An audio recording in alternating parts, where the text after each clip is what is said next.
sometimes you're going to run into something that just can't be explained in an email or even a phone call, in which case you want to share screens. Now, at CTU, we use the Adobe Connect platform, which allows you to very simply share your screen, assuming you get everything set up properly.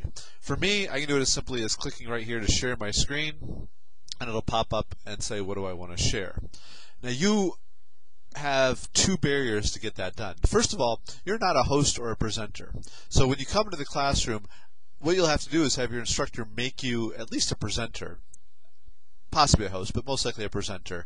And that'll give you the option to not only share your screen, but to be able to speak up here as well. You can actually connect your audio. When you click this, and it'll say, hey, are you okay with it connecting to your microphone? You can say, yeah, and it will. And then you can see I'm speaking. Now, past that, though, you want to be able to share your screen. What will happen for you is if you don't have a specific plugin turned in, you might not be able to share things as you would otherwise. And so in that case, you have to go up to the help menu up here.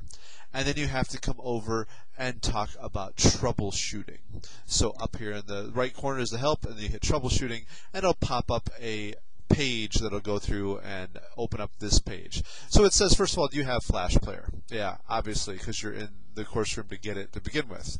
And then, are you able to connect to the server? Yes, it could. And then it does a connection speed test. It takes a little bit of time. You just let that run, and then it'll eventually come back and say you're connected. And then number 4 here is the add-in test. And so you want to see, do I have the Adobe Connect add-in added to that?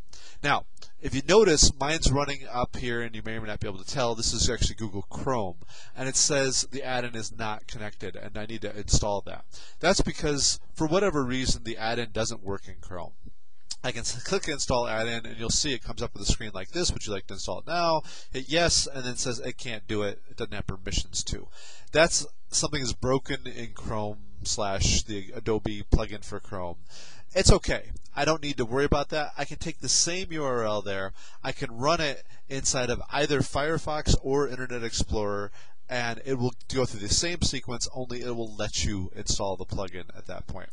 I'm not going to do it because I already have mine plugged in, but that's something that you really should do, and you should do before you start attending a lot of classes. So in case you need to share your screen, you have that all set up. Because the other thing that happens sometimes is even after you install that, you typically have to exit the course room and re-enter the course room in order to be able to have that work. So my recommendation, go and install that plugin right now, because even if you don't need it in your current class, you probably will need it eventually, because IT classes almost inevitably will have something you need somebody to look at and help you with.